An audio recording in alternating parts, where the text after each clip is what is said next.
एमआयएमने महानगरपालिकेमध्ये एक धमाकेदार एंट्री केलेली आहे। तब्बल 29 महानगरपालिकेमध्ये एमआयएमने 100चा आकडा गाठलेला आहे आणि याविषयी बोलण्यासाठी आपल्यासोबत युवराज आहे। युवराज, एमआयएमचा हा यश याबाबत तुला नेमकं काय वाटतं? महापालिका निवडणुकांचा निकाल आज जाहीर होतो आहे आणि महाराष्ट्रातल्या 29 महापालिकांचा निकाल जाहीर होत आलेला आहे। त्यातल्या 13 महापालिकांमध्ये एमआयएमनं खातं उघडलं आहे आणि एमआयएमनं जवळपास महाराष्ट्रामध्ये आता नगरसेवकांची 100 पार केलेली आहे। एमआयएमनं छत्रपती संभाजीनगर महापालिकेमध्ये 33 जागा मिळवल्या आहेत। ही त्यांची राज्यातील सर्वोत्तम कामगिरी आहे। त्यानंतर त्यापाठोपाठ त्यांना सोलापूर, धुळे, मालेगाव या जिल्ह्यात देखील या महापालिकेत देखील मोठं यश मिळाले। मालेगावमध्ये त्यांनी 20 जागांवर यश मिळवलं आहे। असं एमआयएमचं महाराष्ट्रातील यश हे गेल्या निवडणुकांच्या तुलनेत यावेळेस वाढलेलं दिसतंय। एमआयएमचे अध्यक्ष असदुद्दीन ओवैसी यांनी महाराष्ट्रात प्रचाराचा झंझावती दौरा केला होता। त्यांनी अकोला इथं घेतलेली सभा होती, त्या सभेनंतर मोठा राडा झाला होता। मात्र त्यांच्या इतर ठिकाणच्या सभा देखील गाजल्या होत्या। ही सगळी कामगिरी पाहता एमआयएमनं महाराष्ट्रात 100 पूर्ण केलेली आहे। ही महत्त्वाची अपडेट आहे। नाही, संभाजीनगरमध्ये इम्तियाज जलील यांच्यावरती हल्ला झाला होता। त्यानंतर एमआयएममध्ये देखील 2 गट पडले होते। त्यानंतर बहुतेक लोकांना असं वाटलं होतं की एमआयएमचे सीटं कमी निवडून होतील, तरी देखील एमआयएम संभाजीनगरमध्ये 2 नंबरचा पक्ष ठरला आहे। याबाबत नेमकं काय म्हणणं आहे?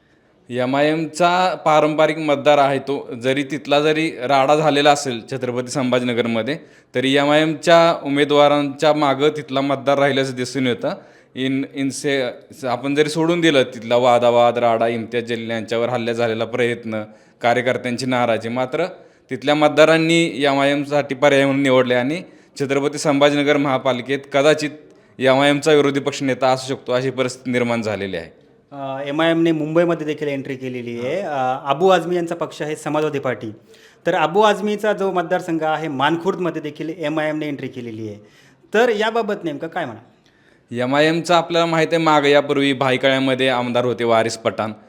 तिथं जरी एमआयएमला फार यश मिळालं नसलं तरी शिवाजीनगर मानखुर्द हा एक मतदारसंघ आहे विधानसभा, जो अबू आझमींचा बालेकिल्ला म्हणून ओळखला जातो। या बालेकिल्ल्यात तिथं एमआयएमनं 5 जागांवर विजय मिळवलेला आहे आणि वॉर्ड क्रमांक 145मध्ये एमआयएमला 1 जागेवर विजय मिळाला आहे।